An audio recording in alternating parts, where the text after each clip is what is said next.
Welcome to Your Thoughts, Your Reality with Michael Cole, the podcast that shines a compassionate light on the journey of veterans battling through life's challenges. Michael is a dual elite certified neuroencoding specialist in coaching and keynote training presentations, dedicated to guiding military veterans as they navigate the intricate pathways of post-deployment life. Join him as we delve into the profound realm of neuroencoding science, empowering these brave individuals to conquer universal battles, procrastination, self-doubt, fear, and more. Together, let's uncover the strength within you to re-engage with families and society, forging a new path forward. Hello, everybody. Hey, so today I have a very special guest. I have Louis Stockley, and really happy to have him on. We're going to be talking more about something a little deeper today. And so I want to give you a little more information about Louis, and then we'll have him dive in. So Louis is born into a family where duty, honor, and honestly service, were more than just ideals. It was the way of life. So he served the 25 Bravo IT in the U.S. Army for 6.5 years, and continuing his professional journey with the Department of Justice. He transformed his life through fitness, nutrition, and mindset coaching, eventually becoming a life coach dedicated to helping others. That's awesome. So Louis also founded Operation Dream Big, a soon-to-be nonprofit offering emotional and mental healing resources for veterans. So we've got a lot to talk about, Louis. So if you can, why don't you just start off and tell us a little bit about yourself? As you stated, I grew up in a military family, uncles, mother, father, stepdad, all military. I just had the example. And to add to it, they were all Army. So every single one of them was Army. So you can guess which one I decided to join when that opportunity showed up. And it was a long road. I grew up with a pretty rough life, a lot of different inconsistencies and lack of stability in different areas. And through it all, I always had different influences from the military and things like that get me through. Basically, I joined the Army at 17 after trying less than a semester of college and realizing it just was not for me. I just couldn't vibe with the people. I couldn't vibe with working my butt off to pay for that education that didn't fulfill me at all. And so I said, the best way to get my independence, the best way to move forward is going to be what I already know, the military. So that's what I ended up doing. And so I joined. I'll talk a little bit about the challenges and stuff like that eventually. But yeah, I joined the military. And then after that, I served for exactly 6.5 years. I did my first deployment on the back end of that service. So for the last year and a half, that's where I was deployed pretty much that time frame. And then I got out straight when I got back. After the military, which I had my wife, she was pregnant when we got out with my son, and I had a daughter, and I have an older son too that I've adopted. He was my stepson, but he, adopted him back when he was 3 or 4 years old. I decided to look for the next step while I was deployed, which was getting into government service. And so ultimately, after getting out of the military, took my family from Fort Campbell, Tennessee, where I was stationed, packed it up, moved into the DC area, worked for the Department of Justice for 12 years, 12 long years. Wow. Before transitioning out of that. The circumstances weren't very good, but I can get into that stuff too as well. And ultimately after that, I left there, joined the DOD. And in between that area where I'm in the Department of Justice, I'm struggling with my technology addiction, my addiction to video games and things like that, because after I got out of the deployment, I just didn't come back the same. And my way to deal with it was to pour into the video games, but it was to the detriment of everything except my career. So naturally, I excelled in my career. At 25 years old, I was a GS-14 in the government. So that's pretty almost unheard of to get to the 14 level that early. But I had done a lot of high profile projects and things like that. Patterns and stuff just make sense to me when it comes to technology and coaching, which we'll get into. Yeah, but so I hit the addiction. I hit my rock bottom there, and I had this one rock bottom moment where my wife had kicked me out after discovering the exorbitant amount of money I spent on that habit. and I realized I needed to make changes. So I went back to the drawing board. I quit the video games cold turkey, even though they're sitting on your cell phone, you got them on your computer, you got them on your console, they're freaking everywhere. It's Right. hard to avoid, but I managed to just willpower through it, listen to my wife, and went to a therapist who also helped me with understanding the addiction and the fact that it's repressed emotions there. I'm Hmm. pushing down the emotions, and in order to keep it numb, I'm picking up a controller, picking up a mouse, doing whatever. And Absolutely. so throughout that, I realized when I was deployed and before, what made me feel the best was working out with my brothers and sisters. We would get Yeah. up, we would do PT. The gym wasn't fully established yet, so we were doing P90X workouts with Tony Horton, Yeah, and then I know him. we were doing insanity workouts. That's what we did to stay in shape. So I picked it right back up again. I did what I knew, and I started working out.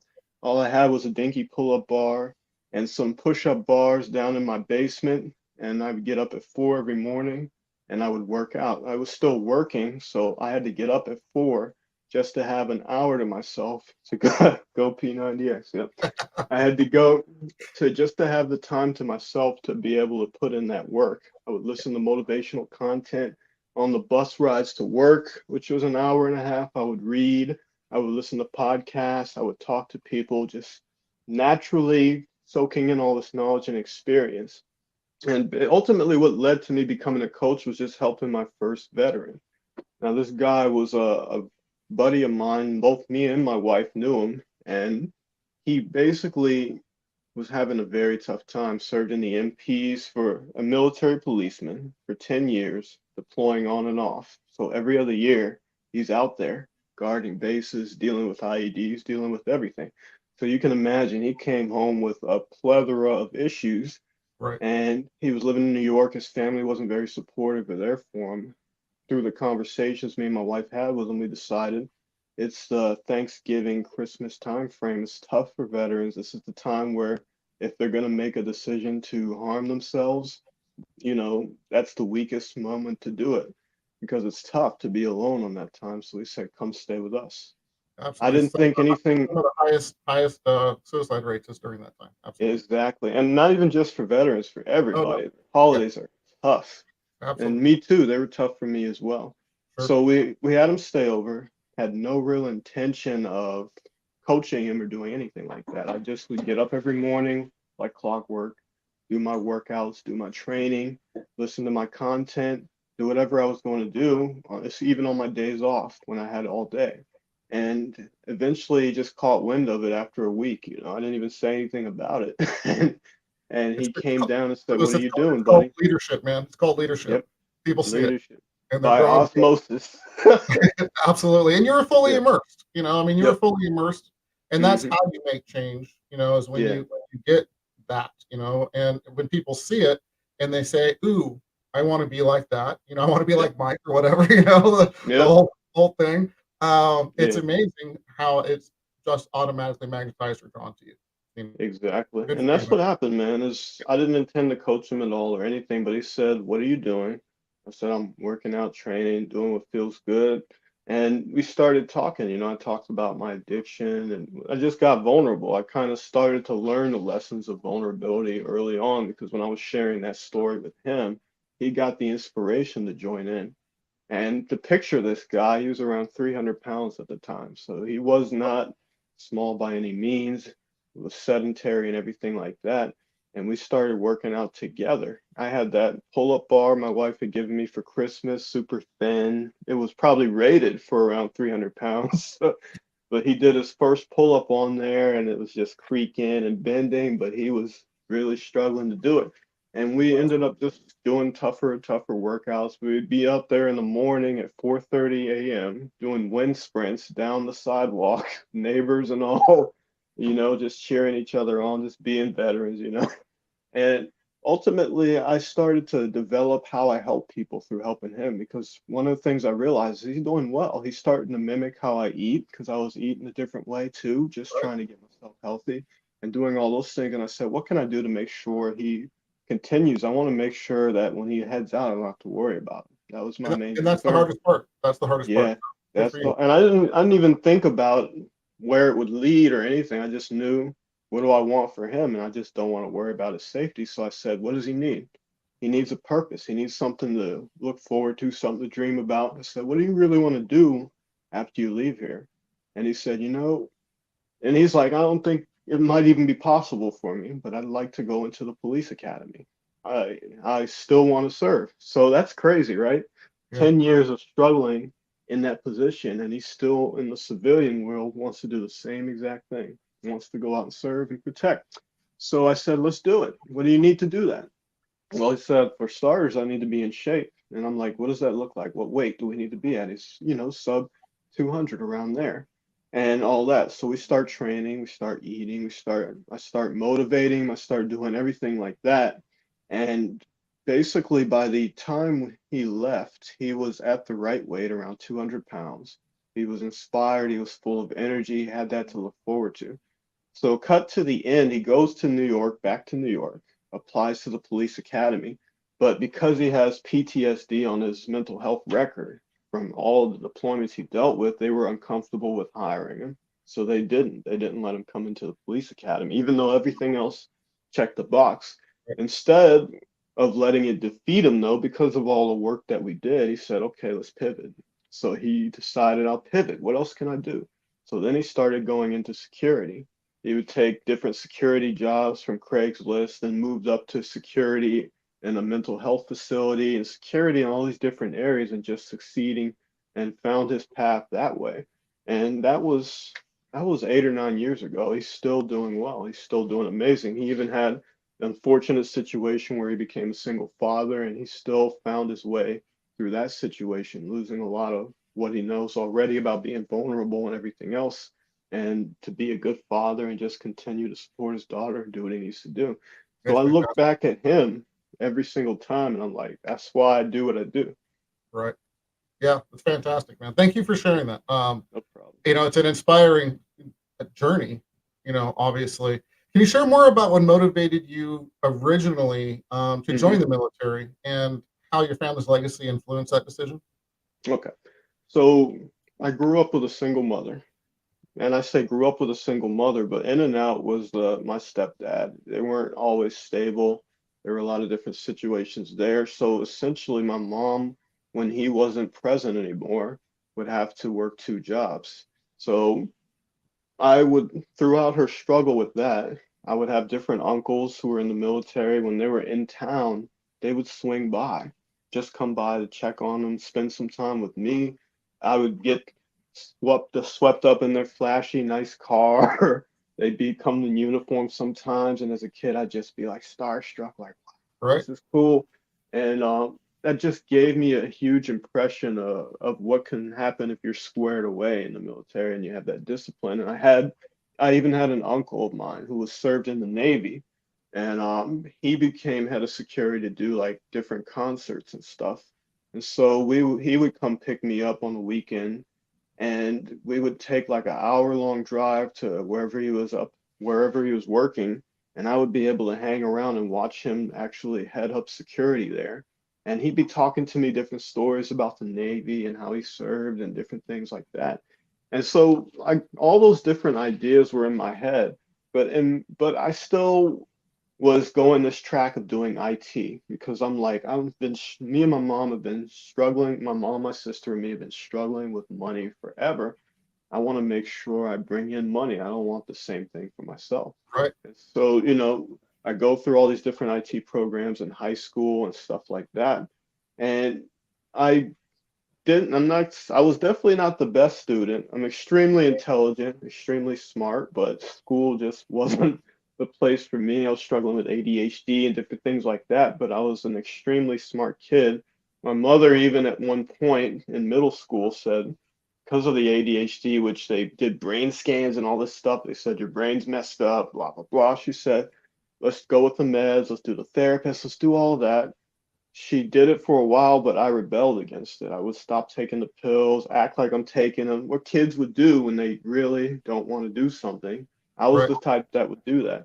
So we're looking at each other in frustration one day, just sitting at the kitchen table because my grades are crap and I've got the attitude and everything like that. And she said, we're going to do something different. She took that military mindset because she did 7 years in the military and since gotten out. And she said, let's just work at this every single day and we'll attack it with training. And so every day we would sit at that dining room table to my dismay, doing all the work, the math, the English, everything. She had a extreme love for English literature. So we'd be reading classical literature like Tom Sawyer. We'd even go back as far as Shakespeare. We'd do different stuff like Edgar Allan Poe. On the weekends, me and my mom were sitting there like we do now, binging Netflix shows. She would pull up British TV where they speak lots of proper English and all that, and Wow. plays and stuff like that.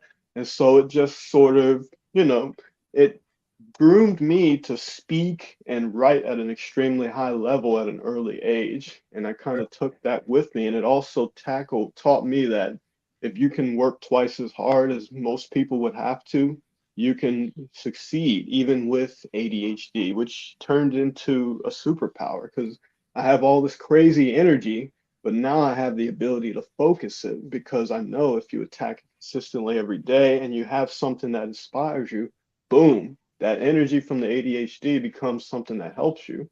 Whereas other people that struggle, it's like, where do I go with this energy? What do I do? And, Mhm. and that's when they start failing at life, failing at relationships and stuff like that. So all of these different things come about to say, I'm like, I tried college for a little while, even though it didn't work for me. I realized I'm not going to be able to support myself financially or help out at home doing any of this. I also knew that the military might be a long shot for me because I had a terrible history in high school where I did street racing for a while. So, long story short, when I go to sign up for the Army, I am going in with 5 reckless driving tickets. So at the age of 17, I had 5 reckless driving tickets. How I wasn't in handcuffs, I don't know. Those cops would just look at my young self and see something I didn't see They did. because they'd be like, just go on, we're going to write you up for this, but I'm not going to take your car. I'm not going to put you in handcuffs. You can go. So I go and finally decide I want to So sign up Louis, for the military. so Yep. Louis, that was a blessing, right? I mean, that they Yeah, saw something inside of you, even if you didn't see it yourself yet. It's pretty cool. exactly. And And I'm and I didn't also, even think anything of it either when I was well, you're young. not at that age. I mean, at that Mhm. age, it's that reflection later on that you're like, wow. Yeah. I'm guessing that the army did not want to put you in a tank. Well, here's how it went, man. This is the craziest part. My Yeah. recruiter was a tall, 6 foot gentleman that was in the Army Rangers, one of those guys that is just intimidating. I have to look up at him. And I go up to him and I say, I want to join the military. And I thought he was going to be like, you? No way. But he's like, okay, sure, let's go through it. I take my ASVAB, the test again, and I score a 120 on the ASVAB, which is actually an extremely high score. 120 or higher is actually really high, and you can basically get any job you want around that score. And so they realized right away this dude is just naturally intelligent. And so they threw the judge you by the book right out the window. They just looked at me for what that score was and said, let's pour into this young man. I was Fantastic. already kind of in shape because I had done track for my first 2 years of high school, so that wasn't a problem either. He said, okay, what else you got going on? I said, well, I got, some legal troubles going on with these reckless driving tickets. They're expecting me in court at such and such time. I have all of these fines I'm probably gonna have to pay. And I don't know if this will allow me to join. And he's like, no problem. Let's work on that. Let's deal with that. And I was like, what? You serious? And here's what ended up happening. This 6 foot something guy puts on his dress uniform, goes to court with me, walks with me to the courthouse, stands in front of the judge, gives this speech about me and says he's working really hard. This young man deserves to join the military. He's really trying to turn his life around. Can you help him out with the fines? Do what you can do.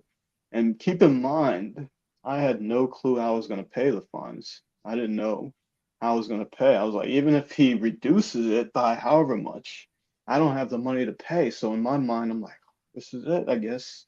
I'm just not going to get to join. And so the judge says, okay, I'll reduce it. The judge gave me that scared straight speech, you can turn your life around, blah, blah, blah. Right. So he waves us off, and says, go ahead, go to the cashier and pay your fines. And as we're walking up to the line and we're in line, I'm like, there's no way I can pay it. And we get up to the lady. I hadn't said anything to him. He didn't even ask. He pulled out his own card. Yep.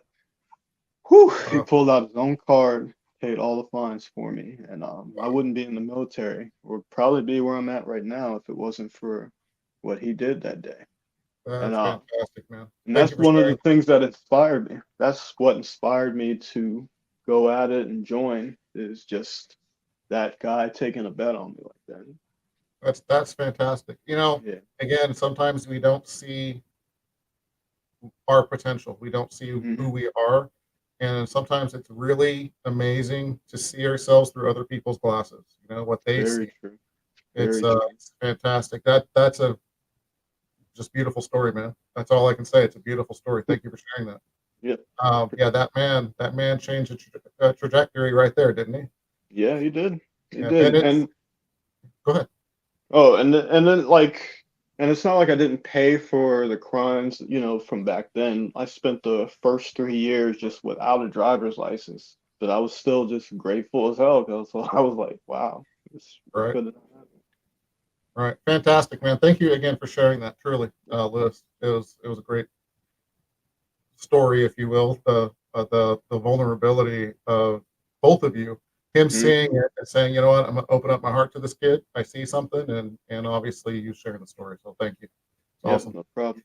Hey, so we're at about 22 minutes. So I'm going to skip through some of the other things we're going to talk about because I want to Sure, get to some really important stuff. So let's um, go.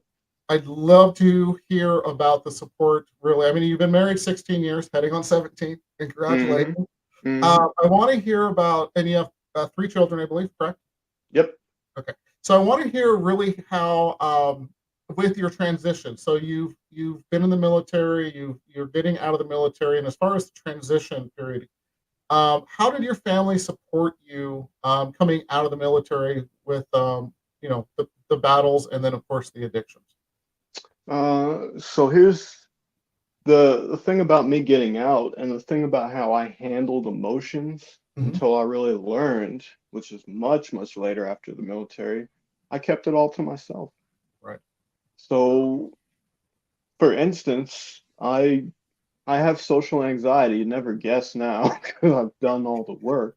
But I have social anxiety, or had, whatever you want to say. And one of the things I would do is when my wife would invite people over, this is post-military, Right. and they would all be just hanging out downstairs, I would retreat upstairs to the bedroom, turn out the lights, grab a controller, and play video games. Right.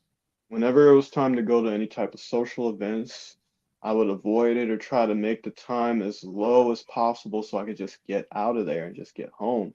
And my family, my wife and kids, they did their best, but as with my role as a father and everything like that, I thought one of the things I had to do was just keep it to myself and act like nothing was wrong and just keep driving forward. And then you compound that with, if I make enough money, if I'm successful enough, oh, that'll cover everything up too. That'll make my relationship with my wife and kids good. That'll make all these things good. But as you can imagine, what happened instead was it created this atmosphere where I really didn't know my kids, didn't really know my wife. So they didn't have the opportunity to really support me in the beginning. No. They essentially were able to start supporting me as I started kicking the addiction and I started opening up. Because one of the first things we did was during my process of recovering from this video game addiction was I sat down at the advice of our therapist and everything like that, of going through lots of therapy at this point, said you need to bring your family in and allow them to support you. So tell them what you're going through. So I explained, I have this issue with the video games. Haven't you noticed how I ignore you a lot when I'm playing this game and these things aren't taken care of? And I'm just a different person. I'm not very nice and all that when I'm not playing my games. And I said, That's what's going on. So when you kids, I don't want you guys to have to put down your video games and your entertainment and stuff, but I need you to stop asking me to take part in it with you. We're gonna have to do other stuff. We're gonna have to make adjustments. This is what I'm dealing with. And they started to be more mindful of that. Like when we were looking to, for example, we're looking to go somewhere and somebody might suggest Dave and Buster's. And the kids will be like, oh, well, that's not going to be a good place for dad Right. to go. Let's go. So they Right. jump in and they start, and you can imagine for me being the veteran who says, show no weakness, be tough, suck it up, all Yep. those Yep. different Figure it out statements. yourself. Yes. I'm like, when they would do that stuff, I would feel extremely uncomfortable. And I had to just start opening up and letting my guard down and realizing they really care about me. It's not a one-sided relationship where they depend on me to drive forward and bring in money and do all those different masculine things we're expected to do. It's I can depend on them for stuff as well. I cannot do this by myself. And so they started to support me in that way. My wife did, and my kids did. That's fantastic. And you hit on a couple of things that you know how do I say this? Well, veterans, we all know. I mean, they're Hmm. conditioned for a reason to figure it out yourself. Don't ask for Yep. help. Weakness. Hmm. Asking for help is a weakness. Yep. Rub some dirt on it. Whatever. So Hmm. the just the aspect that you got through that and realized, you know what? And I say this all the time to people I coach and train and so on. Asking for help is more courageous than Then sitting in your own shit yep. Facts. every day. Yep. And once you Yep. get past that, the whole game changes, Hmm. and I'm sure you can attest to that. Yeah. So, Doors just open up. They just open up for you. absolutely. So, thank you for sharing that. So, we're getting closer on time, and I love. Okay, you know what? I'm not just going to go past that. I got to say this. All right, I love your kids. I love your family already. Your Yeah. kids, literally, and I'm getting chills right now, Louis. I mean, literally, man. Your how blessed are you I to ask myself that because there are people that are millionaires with money, like in all these different categories. But I got blessed in two areas, health, mental and physical, and then relationships. I've got yeah, an amazing marriage, and nobody believed in me and my wife. We got married when I was 19. Nobody yeah, believed in that, and for lots of different reasons, even they do racial now. reasons. And I just saw something. I just knew that Yeah, that was it for me. And and I don't know. I don't deserve it because I've done my fair share of messed up stuff in my recovery and throughout the marriage. But she's always been that shining light for me, and she is the type that has no filter. And so that really helps for me, who has my head up in the clouds, which is right. important to have somebody in your camp, even if it's not your spouse or your kids or whatever, that can be a better sounding board. They look at things as a devil's advocate for you. Are you Absolutely. really thinking straight on this or that? And they tell it like it is, because those are the people that actually, it might be painful to hear what they have to say, but if you just consider it for a second, you might get some growth out of it, and that's what Absolutely. I've had the whole time. Yeah. How many times have you? I call it getting your ass kicked with love. So they mean well, but it's like, hey, come on now. Yeah, yeah. So how many times in life have you said, "Oh, what the hell," and then later on you're like, "Oh, thank God they said something." Thank God Many, they said something. many times, and not even just my wife and kids, even in the military too, I had NCOs that would just do that for me.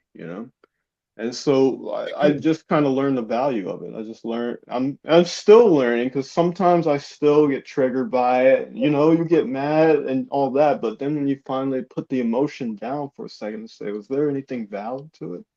Like, oh You're, yeah, and, I am and kind of screwing up. and I'm just gonna say, what? You're human. What? You Yep. still get Hmm. upset. You still have emotions. But here's the Yep. cool thing, Lewis, is I'm just seeing it. I know we've talked before, but I'm really seeing how you've done the work. And there's Oh, always work to do, man. always. But you get the ego out of it, and you go back to the baseline, Yeah. and that's fantastic. And man, to have daughters that say, "Hey, no, this isn't good for my dad," let's think of something else instead of just saying, yeah, I want to go there. Yeah. Man, that's just fantastic. So we're running over time, but that's Sure. okay because it's my show. So I think it's really important. I want to talk about. I'm looking through my notes because I'm skipping around. Operation Dream Big, Sure. incredible initiative. Can you tell us more about that? I know you're almost to being a nonprofit, so tell us a little bit about that, if you will. Operation Dream Big was born out of my desire to help the community that I feel like needs that help the most. I've been a paid coach for 7 to 8 years, nutrition, fitness, health. And every single time throughout those 8 years, believe it or not, I have veteran brothers and sisters that will come to me and say, we need help with that stuff, right? I'm not feeling good. I'm not all right. And they just reach out, through whatever I'm posting and things and just open up. And I was like, well, to work with me, it's going to cost this and this amount. And they will always be open, vulnerable, and honest and say, I just don't have it. I have to kind of choose between feeding myself where I'm living and paying for your program so that I could try to get healthy and get to a better place. And after a while, I just kept picking other categories to work with, business owners, professionals, things like that. And ultimately, it just kept coming back around. Like somebody, a higher power, is up there saying, this is what you're meant to do. This is what you're meant to do. Look, look, look. Right. And I'm like, well, how am I supposed to support my family doing that if they can't afford to help me? They can't afford to pay me to do that. And ultimately, Operation Dream Big is the result of me saying, fuck the money, for lack of a better word, and let's go with impact. Let's go with helping people that actually need the help. I was given all of this knowledge, even from middle school, grinding with my mom every day, all the way up to now. I learned everything intuitively I needed to know to get anybody healthy and help people heal from all sorts of stuff like arthritis, fatty liver, depression, all these different things. And I'm like, they could really use what I have to teach. And I said, okay, I'm just going to start doing it for free. So the beautiful part is I'm in the process of taking Operation Dream Big, which the goal is to help veterans become physically and mentally healthy using an online community and an online course structure that they can follow step by step to learn 100% of what I know with 0% money out of their pocket. You're a veteran, you need help, you come on here, you join the community, you go through this course curriculum. I'm in the process of building that for them, but I'm putting everything I know out for free already, just straight up on TikTok and Right. YouTube, just giving all the knowledge already so that veterans, if they are really in the desire to improve themselves and heal up, they don't have to wait for that. They can already go to my social media accounts and start soaking in that knowledge and learning about things like mastering your emotions. I call it emotional mastery. It's the fact that if you don't have mastery of your emotions, being able to interpret them, being able to transfer them, knowing where the lowest level apathy is, where the highest levels are, and what that feels like, you're kind of stuck. You're going to keep going back to those horrible patterns you're in. And just teaching them all of those different things in this course. Now, here's the big vision for Operation Dream Big. We're building the course. I already have people that are helping me out with all these different things. And when it's ready, I'm just going to let everybody in there. I even building a community. I just started on School on that platform that was called School, Skool. And what we're going to do is build a course that's so powerful that the VA will take this and make it standard issue for every military member that's getting out of the military, that's looking to transition out of the military. That's the big vision for it. And when I told a veteran brother of mine this vision, who I talk to all the time, he took it upon himself to make the logo. So if you ever go to any of my pages and you see that logo with the boots and stuff, that's what he created because he heard the vision and saw what was supposed to happen here. And so ultimately, the goal is to build this community, gather results to see all my veteran brothers and sisters winning, show that to the VA and say, this is what you're missing. I get it. You're trying your best. You don't know what's needed here to lower the suicide rate to help these veterans out. This course will help. because they can already start doing a lot of different things before they even get out. And then while they're getting out, they don't have to struggle for 5 years, 10 years, 20 years. Some people don't even make it past 5 years because they may make that choice to take themselves out of the picture, you know? Yeah, absolutely. So that's good. The suicide rates are, the first 10 years are the highest suicide rates and that's why I focus on transition. That's with what I do, because they don't have the plan. There's lots of reasons. I'm not going to get into it right now just because of time, but with something like this, it'd be fantastic. Let me know if there's anything I can do to help with that stuff. Of course, Please, reach out. Of course, I'd love to partner up and help any way I can with you. Okay. Likewise. So, couple of things really quick. How do people reach you? Best way to reach me is Vet Coach Louis on most of the popular platforms: TikTok, Instagram, YouTube. I'm all over there. You're going to find a different flavor on each one. If you're looking for something that's longer and more thorough, definitely check out the YouTube. I'll just run you through my different processes on there, so by the end of the video, you know what to do. And then on TikTok, you're going to get longer bites of everything. And then on Instagram, the same thing. But all of those different platforms are the best place to find me. And if you stay tuned on those, when Operation Dream Big goes into its own online community, you'll hear about that too and have the opportunity to join there. Fantastic. Thank you for sharing that. So we always do 3 tips to get veterans and their families further faster. So give me 3 quick tips if you can. 3 tips I would give is for a veteran member that's transitioning out.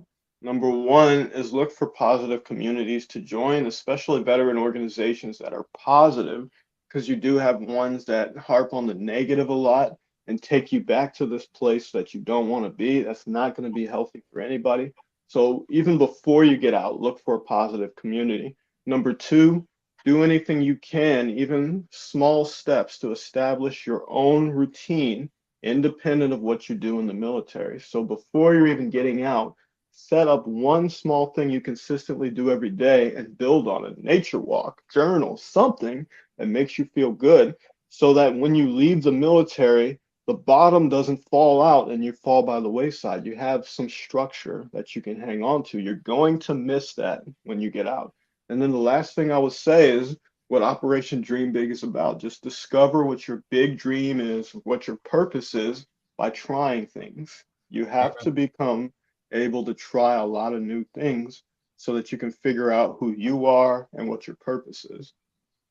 Amen, man. Love it. Fantastic tips. And I just want to add, a good coach can walk you through to really find out things that will really draw you and give you that purpose in life as well. So, I mean, you have to do the work, you'll figure it out, but they can kind of guide you through some of that stuff. So fantastic tips. So I want to just remind everybody, at the top right-hand corner, there's a blue QR code. Scan that. There's free ebooks that I've written, lots of resources for veterans.